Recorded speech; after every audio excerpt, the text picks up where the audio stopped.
Flushing মিডোর centre কোর্টে British মহাকাব্য। ৭৬ বছর, দীর্ঘ ৭৬ বছর পর হার্ড কোর্টে ধুয়ে মুছে গেল ব্রিটিশদের চোকার মিথটা। সেমিফাইনালের গেরোয়ে এসে আজকে যাওয়া ব্রিটিশ টেনিসের ব্যর্থতার পরম্পরা ভেঙে চুরমার।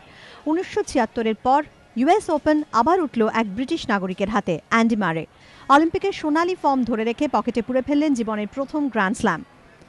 ৭-৬, ৭-৫, ২-৬, ৩-৬, ৬-২। দুরন্ত লড়াইয়ে ৭-৬, ৭-৫ সেটে এগিয়ে গিয়েও পরের ২ সেটে পিছিয়ে পড়েন মারে। তৃতীয় ও চতুর্থ সেটে লড়াইয়ে ফেরেন জকোভিচ। ফাইনাল সেটে প্রথম ও তৃতীয় গেমে জকোভিচের সার্ভিস ভেঙে এগিয়ে যান মারে। তারপর আর ম্যাচে ফিরতে দেননি গতবারের চ্যাম্পিয়নকে।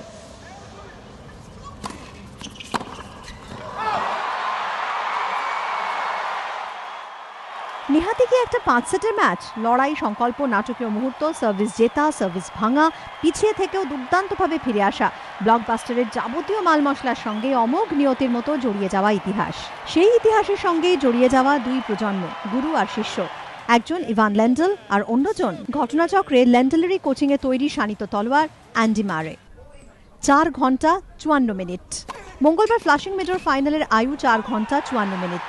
স্রেফ ১ মিনিটের জন্য অধরা রয়ে গেল ইউএস ওপেন ফাইনালের সবচেয়ে লম্বা লড়াইয়ের রেকর্ড। ১৯৮৮ সেই ফাইনাল গড়িয়েছিল ৪ ঘন্টা ৫৫ মিনিট। মারেরই পূর্বসূরি লেন্ডন লড়েছিলেন সেই ফাইনালে ম্যাক্স ভিলান্ডারের বিরুদ্ধে। কি আশ্চর্য সমাপতন! মঙ্গলবারের ফাইনাল একটা ইতিহাস।